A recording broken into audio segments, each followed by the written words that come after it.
Fox Raiders. The matriarch has been spotted near your location. Keep your wits about you if you decide to go Right. anywhere near, and I have always keep a now close eye on her spent children. 200 hours playing Arc Raiders. I purchased this game when it came out. I've been playing since drop. I did not play any of the free server events. In fact, I wasn't all that interested in Arc Raiders until someone in my life made a joke that the key art looked like quote unquote gay Halo, and that triggered something in my queer little heart, and I had to investigate. And now I have 200 hours into the game, and I want to share with you what Arc Raiders means to me.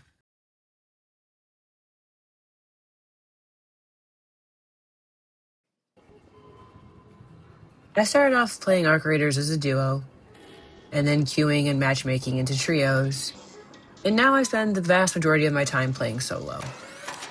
Which may sound sad, but it isn't, because how else would I have fun adventures like finding a fireball on the train and almost getting killed at Extract because I couldn't stop fucking with it. I've done so many things in Arc Raiders. I've done all of the storyline missions. I have all the benches upgraded. I've taken down every arc. Not solo necessarily, but every arc has gone down. It's been a journey. I've met some of the coolest people. I've met some of the scummiest people, and everywhere in between. While my lobbies now are so friendly, we gang up on Arc in teams. I had a matriarch event in which multiple times we all went down and at least one of us was alive to revive the others. Unfortunately, we didn't take the matriarch down, but it was the camaraderie. It was the heading out together at the hatch. It was the making sure everybody got out alive that really made it special.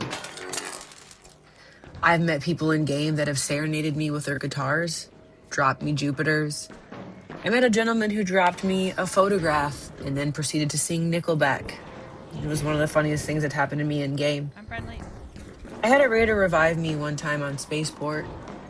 He then added me in game, brought me to a match, and proceeded to give me almost $5 million worth of kit.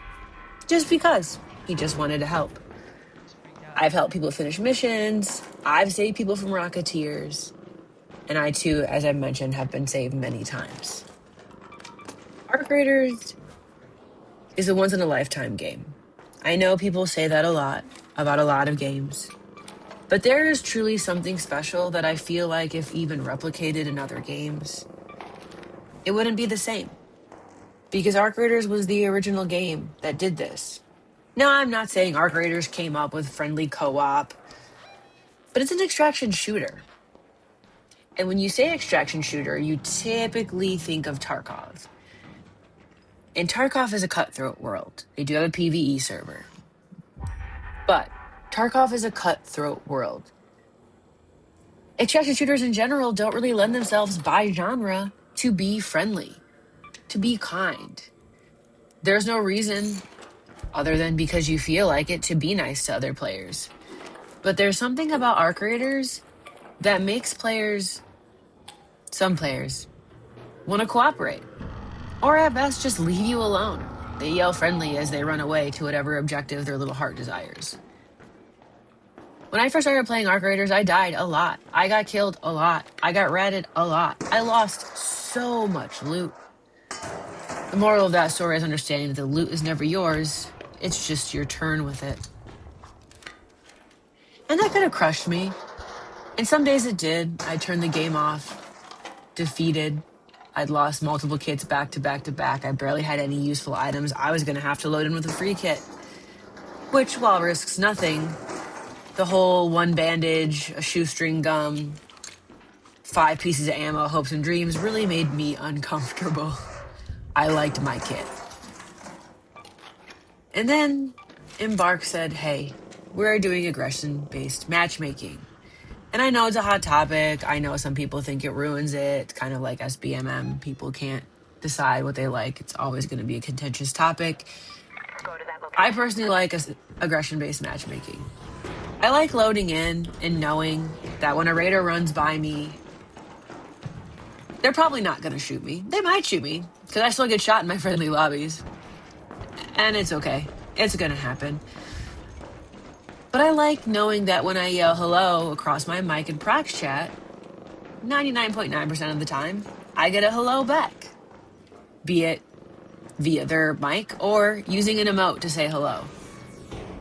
It's even gotten to the point where several times during Bird City specifically, I found myself standing on a rooftop just having a conversation with a person I've never met in my entire life and will likely never see again. We're joking about our character's hair. We're talking about how our game's been going. And I don't know this person. They don't know me. But here we are, two strangers, jabbering through our mics while we look for rubber duckies. Arc Raiders is where I go when I'm sad. Arc Raiders is when I go when I'm happy. And everything in between. If I'm having a rough day, I log in. And typically within minutes, I run into somebody else that's friendly, who wants to participate in some sort of shenanigans, who wants to trade items, who I can drop something for, who drops something for me, and all of a sudden that darkness that I'm feeling is just a little less dark. And I've had matches where the Rocketeer has taken down several raiders, so we all band together to take the Rocketeer out to show him who's boss. Through my 200 hours, I've played with many friends. I've had some personal and real-life experiences shaped by this game that I may talk about at some point, but it is not hyperbole when I say that Arc Raiders has in fact saved my life. I'll always play, in some capacity. I play daily now.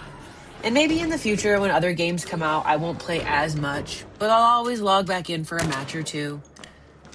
I love the world. The immersion is something that really gets me. I have over 300 hours in Fallout 76 and barely any of the story done because I just log in and wander. There's something beautiful about a game that I can do that in, similar with Death Stranding, where I find myself doing tons of side quests simply because I just want to spend more time in the world, the music, the visuals, the feeling I get. As a creative person, there's no higher honor I can give another piece of art than knowing that it inspired me to create art. And Arc Raiders is absolutely one of those. I have made several videos. I have a ton of clips on my TikTok page. I have started making physical art of things I like in Arc Raiders.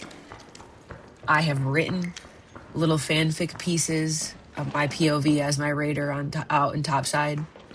And that to me is the mark of a really great piece of art when it inspires you to create yourself. But I'll always just log in to hear the sounds, the music. Heck, when I'm walking my dog at night, sometimes I'll hear a bastion in the distance, or so I'll think. I'll hear Arc Probe. And I really don't, obviously, but that's how enmeshed in the world that I get. If I spend hours playing Arc Raiders with my headset on and go outside and see another person, sometimes it's difficult to not yell, "Hey, friendly," because the immersion is so real that I forget for a second that I have crossed from the virtual world into the real world.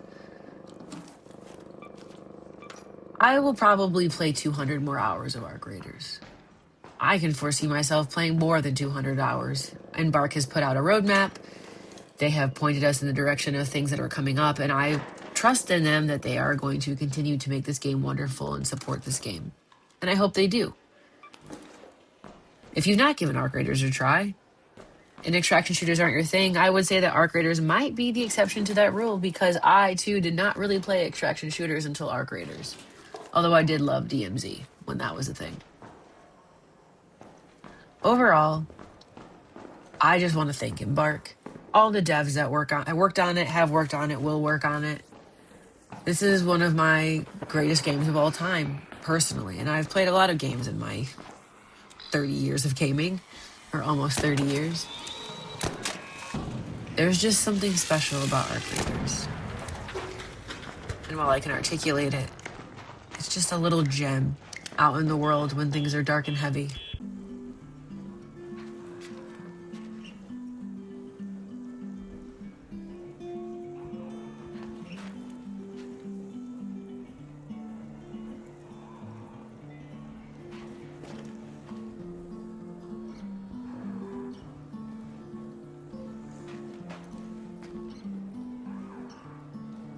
This one sounds like you need a slide pull. have a slot. I have a $20,000 drum set in my living room.